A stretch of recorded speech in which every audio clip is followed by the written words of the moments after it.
Kalau di daerah itu sudah ada lulusan guru penggerak, artinya dengan segera Bapak Ibu harus cepat-cepat untuk segera menjadi atau mendaftar fasilitator. Dan tentu saja ya di sini Bapak Ibu sekalian ya bisa kolaborasi, bisa berdiskusi, bisa minta bantuan atau belajar bersama dengan fasilitator-fasilitator yang sudah direkrut dari PP, Bapak Ibu ya. Kemudian di angkatan 13 ini memang khusus ya dikhususkan untuk menjadi fasilitator yang dari PP. PP itu bisa juga telah bertugas 1 kali, memang ditetapkan minimal 1 kali, minimal 1 kali. Ada yang 2 kali sudah menjadi PP, silakan, tidak apa-apa, tapi tidak sedang bertugas sebagai PP, ya, tidak sedang bertugas menjadi PP. Misalnya ada PP angkatan 1 sudah bertugas, sekarang ditugaskan lagi di angkatan 6 atau sedang ditugaskan lagi di angkatan 7, walaupun sudah bertugas 1 angkatan, tapi sedang bertugas, maka tidak bisa ikut seleksi ini. Kalau nanti ada Bapak Ibu sekalian, silakan kami diberikan info, ya, diberikan info, karena memang tidak boleh diduakan atau berperan ganda sebagai fasilitator dan sebagai pengajar praktek.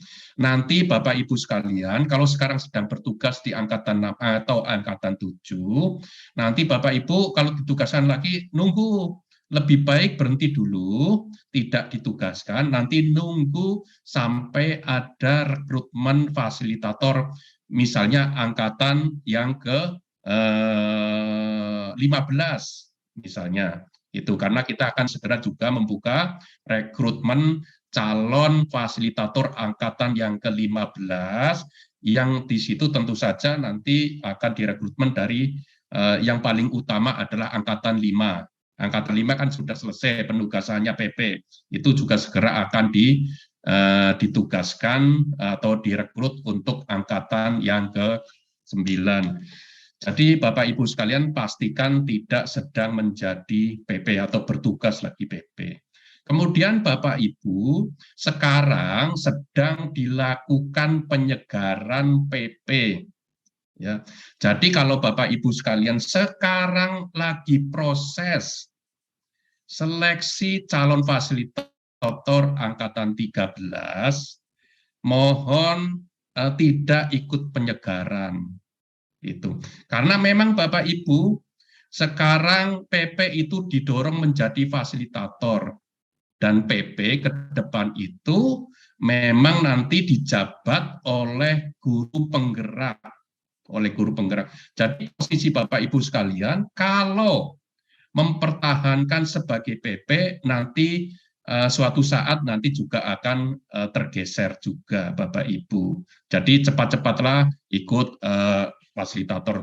Nanti kalau Bapak Ibu sekalian, tim kita ya mulai admin dan teman-teman nanti mohon ya dicek lagi apakah yang di penyegaran itu ada yang lagi proses seleksi fasilitator angkatan 13 atau fasilitator sedang bertugas sebagai PP, silakan nanti dikomunikasikan. Jadi mohon Bapak Ibu sekalian bisa fokus di seleksinya terlebih dahulu Bapak Ibu. Karena nanti ke depan Bapak Ibu sekalian juga akan kesulitan kalau nanti Bapak Ibu sekalian tidak cepat-cepat menjadi fasilitator. Jadi mohon sekali ya satu persatu, karena memang lebih baik kita banyak peran daripada ya satu orang itu berperan macam-macam atau berperan ganda atau berperan 3 atau berperan 4, karena pada waktu ditugaskan yang satu nanti dia akan bertabrakan dengan tugas yang lain. Kita sudah mengalami, sudah menganalisis, sudah melakukan evaluasi, apabila satu orang bertugas di beberapa, itu pasti yang dirugikan adalah pesertanya. Itu pengalaman Bapak Ibu sekalian ya, begitu fasilitator menjadi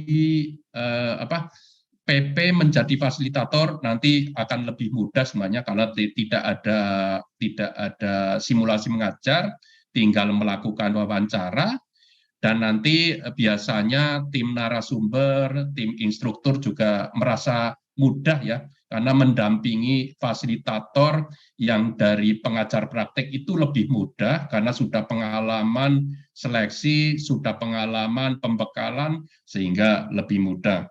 Nah, Bapak Ibu, kalau waktu melakukan pendampingan itu dilakukan dengan benar, dengan baik, ya.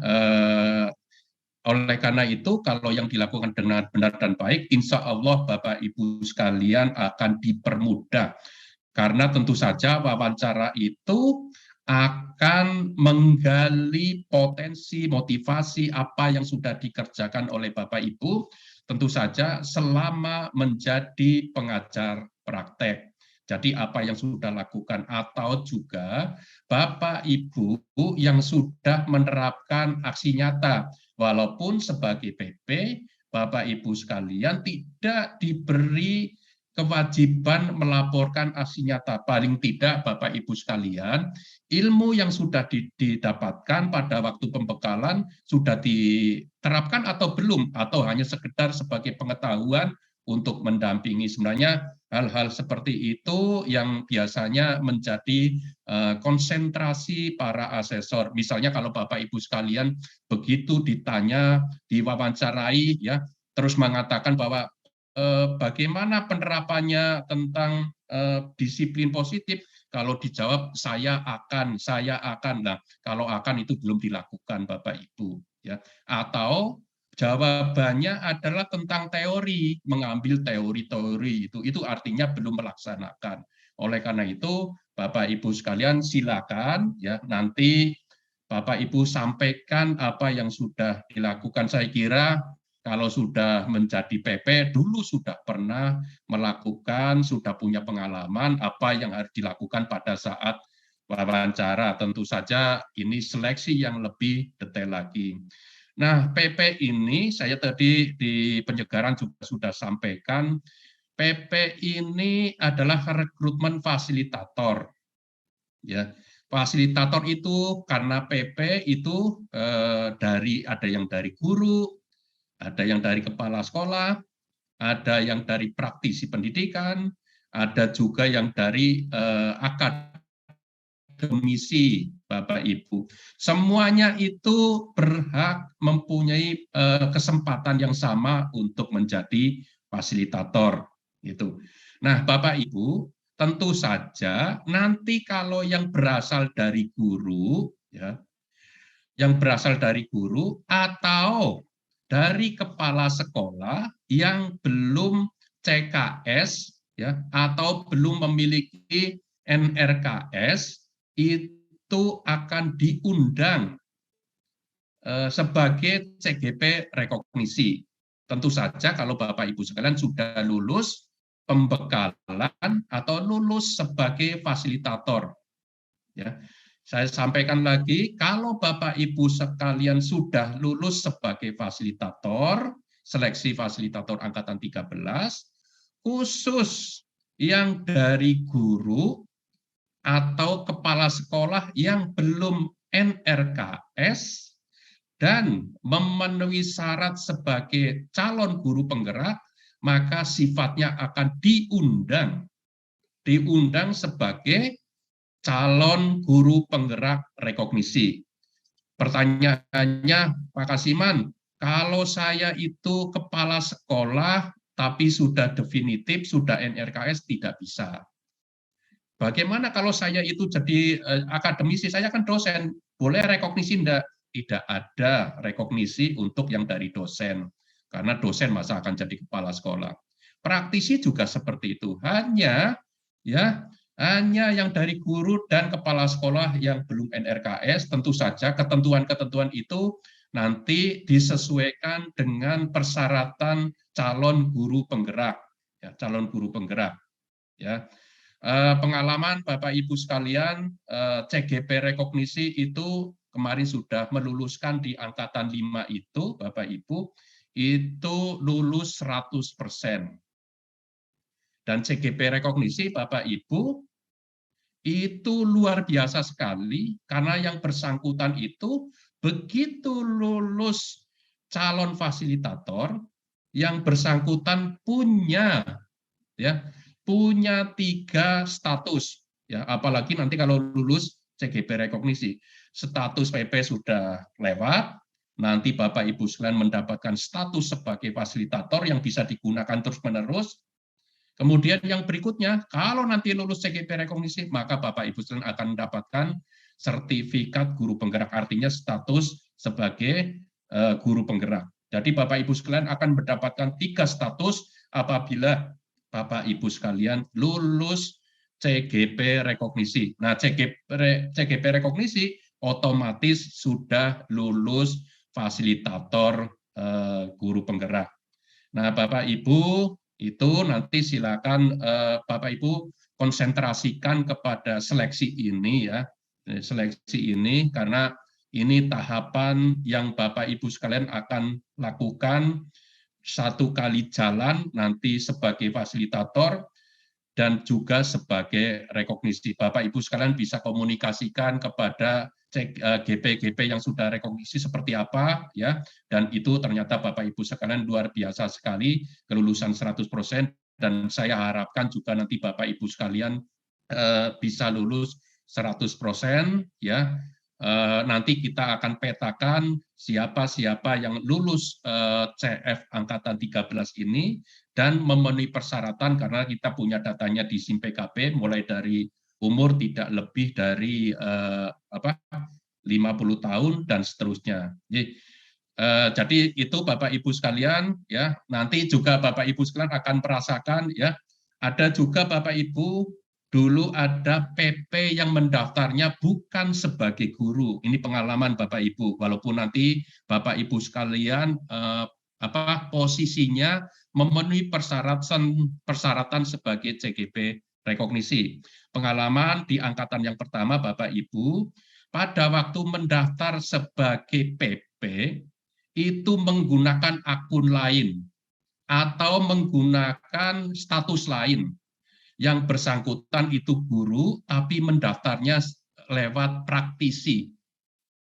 Ya, akun yang sama, tapi lewatnya praktisi. Nah, Bapak Ibu, kalau PP yang seperti itu ditarik di SIM PKP, maka statusnya bukan guru, tapi statusnya praktisi. Begitu statusnya praktisi, Bapak Ibu sekalian tidak bisa ikut rekognisi, karena status yang bersangkutan sudah berubah, bukan guru, tapi praktisi. Nah, ini pengalaman di angkatan yang pertama, Bapak Ibu, karena pada waktu mendaftar kurang jujur atau tidak jujur sebenarnya. Karena yang bersangkutan statusnya guru, kok mendaftarnya lewat praktisi. Nah, ini biasanya yang seperti itu, biasanya akun yang satu sudah dipakai untuk kegiatan yang lain, ya. Kita sudah peringatkan tidak berperan ganda, tapi dia tetap pengen berperan, sehingga yang bersangkutan terjebak, ya, karena akhirnya tidak bisa ikut rekognisi itu.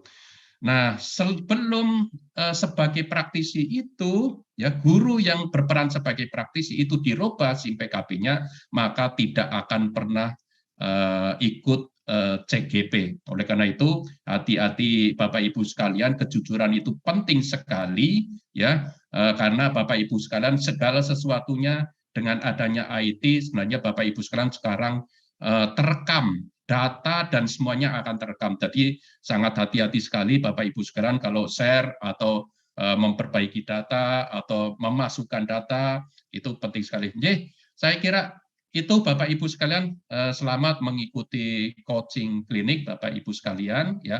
Harapannya lancar, dan saya sampaikan selalu fokus pada seleksi terlebih dulu, ya. Tahap demi tahap nanti Bapak Ibu sekalian akan dijelaskan. Nanti kalau setelah lulus calon fasilitator, Bapak Ibu sekalian akan diundang, dan itu nanti juga akan dijelaskan lagi nanti apalagi yang harus dilakukan, itu akan akan lebih jelas lagi. Sekarang fokus saja dulu supaya nanti Bapak Ibu sekalian tidak pusing dengan berpikir rekognisi apa ya, apa yang akan dilakukan ya, berapa bulan ya, itu tugas saya apa ya, nanti saja. Saya kadang-kadang berpikir kalau hal-hal yang masih jauh dan bisa ditinggalkan, nggak usah dipikirkan, nanti jadi memori kita, otak kita itu terpenuh, sehingga gampang lupa Bapak Ibu. Saya kira itu dengan mengucapkan Bismillahirrahmanirrahim, maka kegiatan coaching, klinik, rekrutmen, fasilitator angkatan yang ke-13 saya nyatakan dimulai. Terima kasih. Wassalamualaikum warahmatullahi wabarakatuh.